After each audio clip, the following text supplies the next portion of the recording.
Today we are going to make pancakes from scratch using a few basic ingredients you likely already have in your kitchen. I found this recipe at allrecipes.com and there is a link in the description if you would like to take a look at their website. This recipe made about 5 to 7 inch diameter pancakes. The ingredients you will need are 1½ cups of all-purpose flour, 3½ teaspoons of baking powder, 1 tablespoon of white granulated sugar, 1/4 teaspoon of salt, 1¼ cups of milk, 3 tablespoons of melted butter, and 1 egg.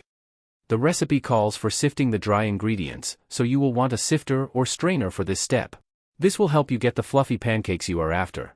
If you do not have a sifter, you can use a fork or wire whisk to achieve similar results. When measuring the flour, you can use the back of a butter knife or other flat edge to scrape off the excess, ensuring you have an accurate measurement. First, we are going to add the flour. Gently shake the sifter and the flour will fall through. Do not worry if there are a few lumps left at this time. Next, we will add the baking powder. Then the sugar. The last dry ingredient is the salt. If you have any dry ingredients left in the sifter, you can use a spoon to gently push them through, breaking up any clumps.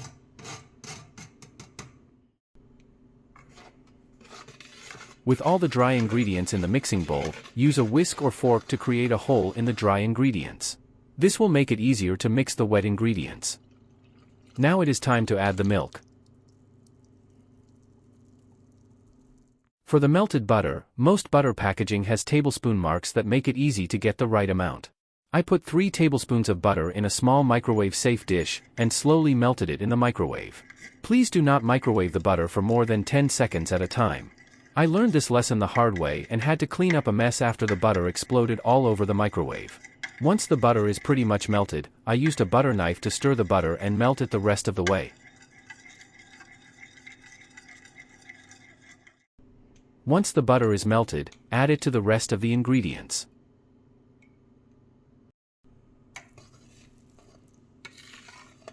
I started mixing the milk and butter into the dry ingredients, then added the egg. This is because I forgot the egg, not because it is better to do it this way. It also shows you do not need to be perfect with this. Have fun and you will be fine. After all the ingredients are in the bowl, mix them thoroughly until you get a consistency similar to this.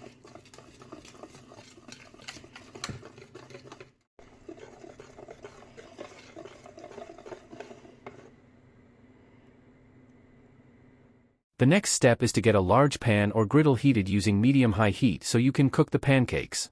I used a non-stick pan and did not add any oil to keep the pancakes from sticking.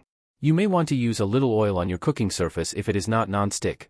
I used the ½ cup measuring cup as my scoop since it was already dirty from measuring the flour. This gives one less thing to clean later. Once your pan or griddle is heated, scoop some batter onto it. I usually do one test pancake to make sure I have the temperature right before adding more if I have the room for them. Today I am doing it in a pan and only have room for one pancake at a time. It will take about 2 minutes for the pancake to cook on the first side. Once the bubbles start to pop and the edges of the pancake look dry, it is time to flip it. Use a quick motion to slide the spatula under the pancake and flip. If you notice your pan is smoking a little, this is a sign your pan is too hot and you should turn the heat down a little. Give your pancake another minute or 2 on the second side and it should be done. These pancakes turned out great.